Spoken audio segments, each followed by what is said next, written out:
Ganga versus मंगा। लालची बहू, जादुई पट्टू की साड़ी। हम सब जानते हैं कि गंगा एक भली औरत है और गांव में किसी को मदद की जरूरत पड़े तो वो तुरंत सहायता करती है।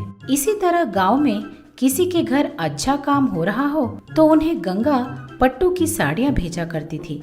इस तरह एक दिन एक आदमी, गंगा जी, ओ गंगा जी, क्या बात है ताऊ जी, यहाँ कैसे?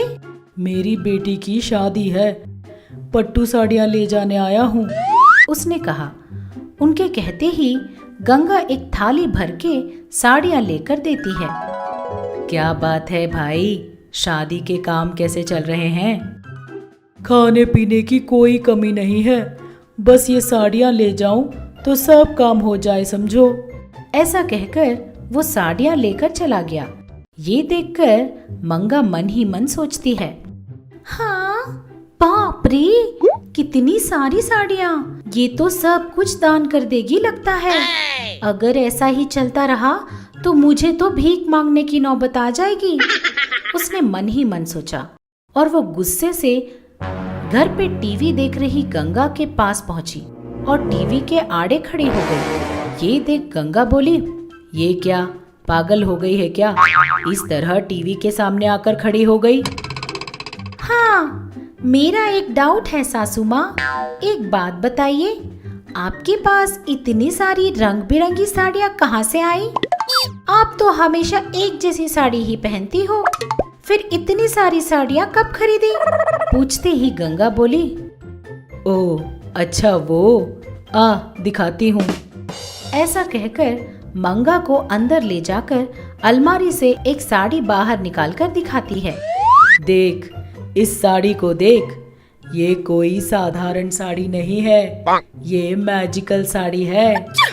इस साड़ी को तू जितना भी खींचेगी ना, ये खत्म ही नहीं होगी। कहकर उसे खींच कर दिखाती है। उस साड़ी को जितना खींचो वो आते ही जा रहा था। इसी तरह खींचकर गांव वालों को काट काट कर साड़ियाँ दे रही हूँ, उसने कहा। उस साड़ी को देखकर मंगा दंग रह जाती है। अरे क्या हुआ? अरे सासू माँ, कितनी अच्छी बात बताई है आपने, मुझे कुछ पट्टू साड़ियाँ दो ना, ऐसा कहती है। गंगा, हाँ हाँ ठीक है, साड़ियाँ काट लेने के बाद इसे वापस अलमारी में रख देना। ऐसा कहकर गंगा वहां से चली गई। मंगा पूरे दिन बैठकर साड़ियों को खींचते खींचते बहुत सारी साड़ियाँ काट लेती है, लेकिन ये सोचकर कि वो इतनी सारी साड़ियों का क्या करेगी, मंगा सोचती है, इतनी सारी साड़ियों का मैं क्या करूं? पड़ोस के गांव जाकर बेचूं तो खूब कमाई होगी ना। ऐसा सोचकर उन सारी साड़ियों को एक बैग में रखकर आजू बाजू के गांव जाकर बेच दिया करती थी और उन सारे पैसों को लेकर मंगा, बाप रे, देखो तो कितने सारे पैसे आ गए। ये बुढ़िया कुछ नहीं जानती कि इस तरह साड़ियों को बेचकर लाखों कमा सकते हैं। कोई बात नहीं, मैं करूंगी ना, लेकिन सासू माँ की नजर बचाकर इन साड़ियों को कैसे लिया जाए? ऐसा सोचते हुए वो घर पहुंची। इस तरह मंगा के घर पहुंचते ही गंगा हॉल में सो रही थी। मंगा मौके का फायदा उठाने के लिए, हाँ, अरे वाह, सासू माँ तो सो रही है, यही अच्छा मौका है, उस साड़ी को अपने साथ ले जाती हूँ। ऐसा सोचकर अंदर जाकर वैसी ही साड़ी को वहां रखकर मैजिकल साड़ी को अपने बैग में रखकर चली जाती है। अगले दिन मंगा बैग भर साड़ियाँ लेकर दूसरे गांव जाकर उन्हें बेचने लगी। एक औरत बोली, ओ साड़ी वाली, तुम्हारी साड़ियाँ बहुत अच्छी हैं, और थोड़ी लेकर आओ, लेकिन पहले मुझे ही देना।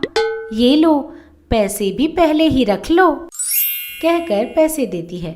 इस तरह बहुत सारे लोग मंगा को एडवांस में पैसे दे देते हैं। मंगा अपने घर के लिए निकल जाती है।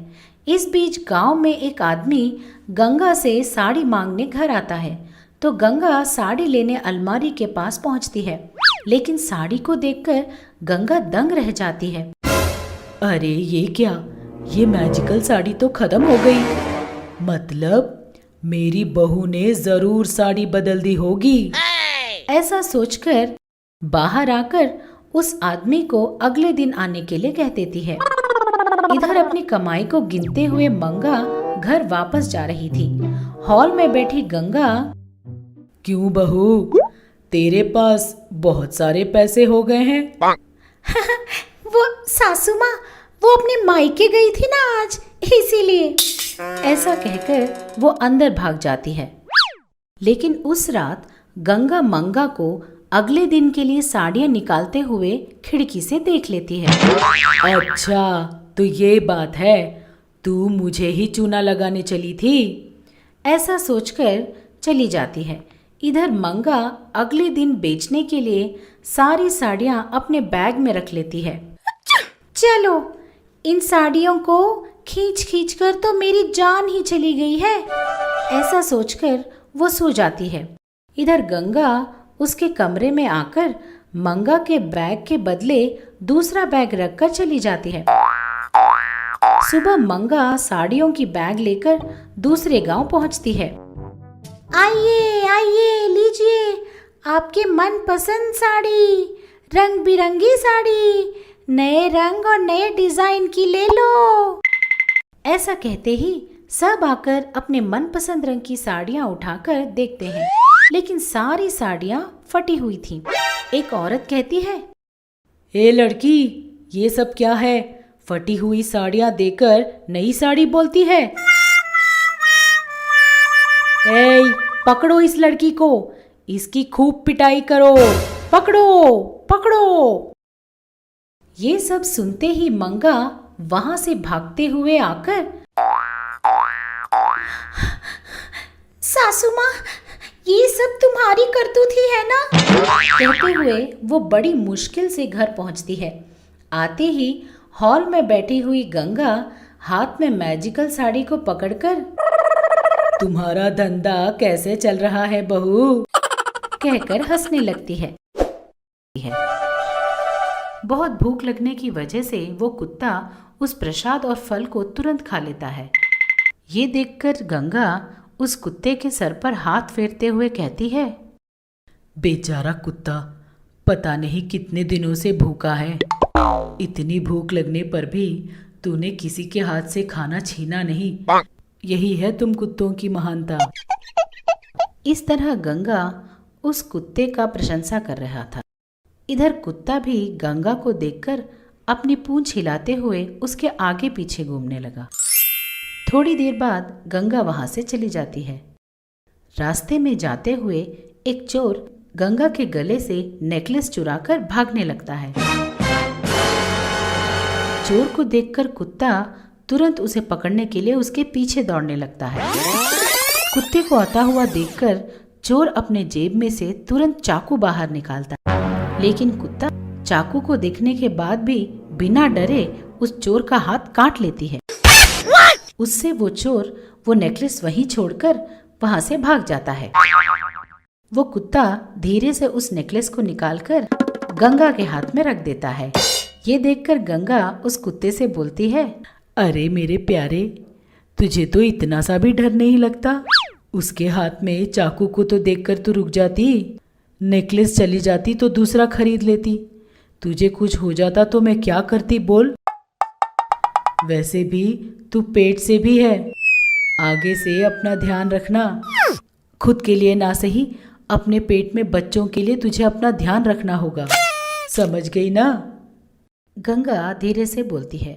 गंगा की बात सुनकर कुत्ता अपना सर हिलाता है। तब गंगा बोलती है, ठीक है तो मैं चलती हूँ, कल फिर मिलेंगे, ठीक है? ऐसा बोलकर गंगा अपने घर चली जाती है। अगले दिन गंगा फिर उसी मंदिर आती है। कुत्ता एक गटर में पड़ा हुआ मिलता है। Oh, no! उस कुत्ते के पीछे के दोनों पैर टूटे हुए होते हैं। उसका पिछला हिस्सा जला हुआ भी होता है। ये देखकर गंगा की आंखों में आंसू आ जाते हैं। रोते रोते वो उस कुत्ते को तुरंत अपने घर ले जाती है। उस कुत्ते को अच्छे से नहलाकर जले हुए पर दवाई लगाती है। बेचारा कुत्ता दर्द से कराह रहा होता है। वो तुरंत अपने अटैची में से एक ग्लोब निकालती है और ये देखती है उस कुत्ते के साथ क्या हुआ। तब गंगा उस ग्लोब में देखती है कि जिस चोर को उस कुत्ते ने काटा था, वो चोर बदला लेने के लिए उस कुत्ते के पास आया। वो अपने साथ 2 दोस्तों को भी लाता है। किसी भी तरह उस कुत्ते पर वो अपना गुस्सा निकालना चाहता था। चोर उस कुत्ते को देखते हुए अपने दोस्तों से बोलता है, अबे, इस कुत्ते की वजह से आज हाथ लगे 20 तोला सोना मुझे छोड़ देना पड़ा। इसे ऐसे ही नहीं छोड़ना होगा। इसकी वजह से हम कभी भी चोरियां नहीं कर पाएंगे। अरे तू ज्यादा फिक्र मत कर भाई, उसे खाना खिलाने के बहाने पकड़ लेते हैं, तब इसकी खबर लेते हैं। ऐसा सोचकर उसके दोस्त ने उस कुत्ते को थोड़ा थोड़ा खाना खिलाने के बहाने से एक घर के छत तक ले आता है। उस कुत्ते के छत पर आते ही वो तीनों दोस्त मिलकर उस कुत्ते को पकड़कर ऊपर छत से नीचे फेंक देते हैं। ऊपर से गिर जाने की वजह से बेचारे कुत्ते के दोनों टांगे टूट जाती हैं। जब वो कुत्ता दर्द से कराह रहा था तो तीनों आदमी उसके पास आकर कहते हैं, अरे क्या यार, इसके टांगे सचमुच टूट गई या ये ड्रामा कर रहा है? अरे मुझे भी यही डाउट हो रहा है। चल एक टेस्ट करते हैं, इसकी पूंछ पर पटाखे लगा देते हैं। कुत्तों को पटाखों से बहुत डर लगता है। अगर पटाखों की वजह से वो दौड़ने लगा तो समझ लेना कि उसकी टांगे ठीक हैं। अगर दौड़ नहीं पाया तो समझ लेना टांगे टूट गई। ऐसा बोलकर उस गर्भवती कुत्ते की पूंछ पर वो लोग पटाखे लगा देते हैं। ये देखकर बेचारा कुत्ता अपनी जान बचाने के लिए अपने आगे के दोनों टांगों से रेंगते हुए आगे जाने लगता है। लेकिन वो तीनों उस कुत्ते की परिस्थिति को देखकर हंसते हुए क्रैकर जला देते हैं। उससे उस कुत्ते का पिछला पूरा हिस्सा जल जाता है। ये देखकर वो तीनों चोर राक्षसों की तरह हंसते हुए वहां से चले जाते हैं। इन सब चीजों को अपने मैजिकल ग्लोब से देख रही गंगा को बहुत गुस्सा आता है। गुस्से की वजह से उसकी आंखें लाल हो जाती हैं।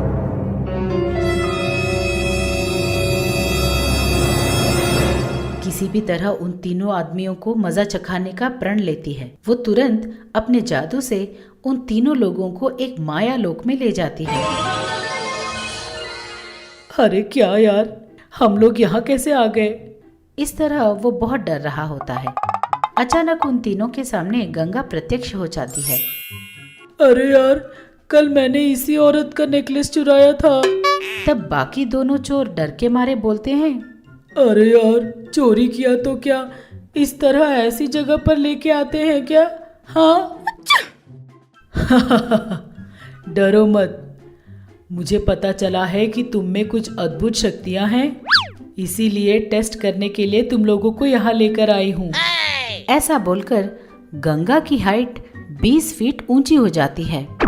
ये देखकर वो तीनों डर के मारे कांपने लगते हैं। उनमें से एक आदमी बोलता है, हम में क्या शक्तियाँ होंगी माँ जी?